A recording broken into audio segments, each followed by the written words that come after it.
Hello folks, this is Vibs from slidenerd. In this series of videos I'm going to be making different Java programs and you guys are going to be seeing them hopefully. So I'm using NetBeans over here to make a program. NetBeans is nothing but a simple editor that shows me what is wrong and what is right in the programs I write. So I'm going to click file, I'm going to click new project, Java application, click next. At this point it's going to ask me the project name. I'll give it something like first project. Leave other options as it is, no need to tamper with anything. Click finish. So right now what I have is on the left side I have the first project folder, I have the file called firstproject.java, and on the right side that same file is open and I have some blah blah blah written inside it. It's probably not even obvious what it is.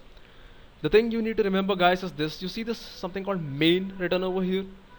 Whatever you write between these two curly braces inside these is what the compiler is going to show on the screen, run, execute, whatever you call it.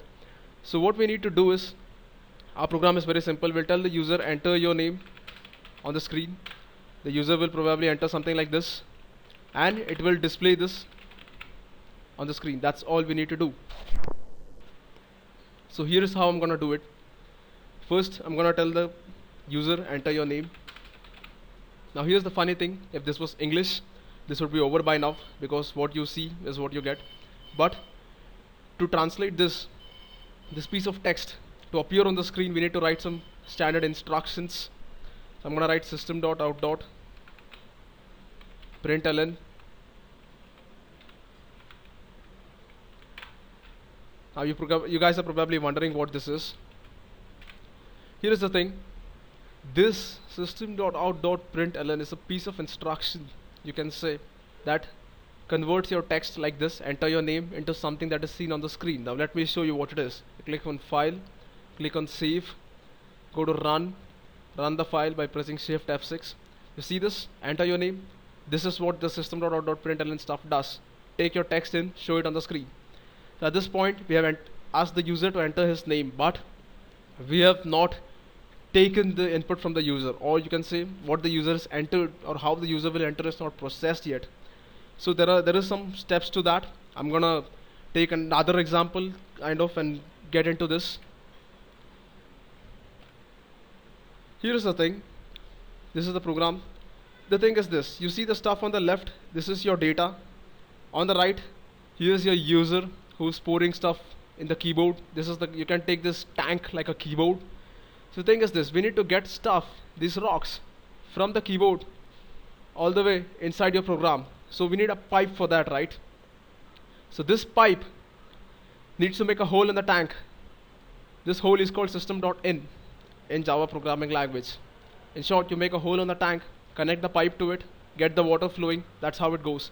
This pipe is called scanner in Java. Scanner is new scanner. I'll exactly get into the program and you'll understand more of it, but right now I'm just trying to focus on the concept. So at this point what you have is, you have a hole in the tank which is your system.in, you have a pipe which is your scanner. Next you need to check if water is flowing or not. You can't have an empty pipe, right?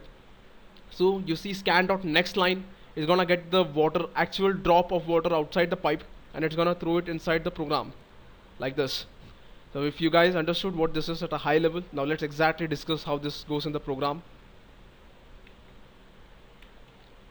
So this is how you do it. First, make a pipe. Scanner is new scanner. At this point, you're gonna get an error. It's gonna, if you click on, keep your mouse over it, it's gonna say cannot find symbol scanner. The compiler says, hey man, what is a scanner? I don't know what the scanner is. So you'll have to tell it what it is by writing this import java.util.scanner. You have to write this and tell the compiler what it is. And now remember, at this point you have the pipe made. We need to make a hole in the tank, which we do like this. So right now we have the pipe completely set up, water ready to flow, but water is not flowing yet. So that we are gonna do like this, scanner.nextLine. Now this is gonna get the water flowing in, but remember, do you have a bucket to store the water? No, you don't. So we make a bucket by saying string data scanner.nextLine. Now this string data is a variable which is gonna hold the value which is coming from the tank, that is the scanner. So at this point, what we need to do is, what we have is this. We have asked the user enter your name. The user entered something. We connected a pipe to that something, that is the keyboard. We took that thing inside our variable, which is the data, and now we need to show this data on the screen. We are gonna simply say like, we're gonna simply copy paste, because to show something on the screen, you know what to do. System.out.println. Remove all this stuff because we have our own stuff to show. Put data inside. Go to file. Click save. Go to run. Run the file. It's gonna say enter your name. I'll say slidenerd. Click enter, and it's gonna show the same thing again at the bottom over here. So this was the first program, guys. If you understood what was going on roughly, then please subscribe to my channel. There will be more videos coming out. See you guys later.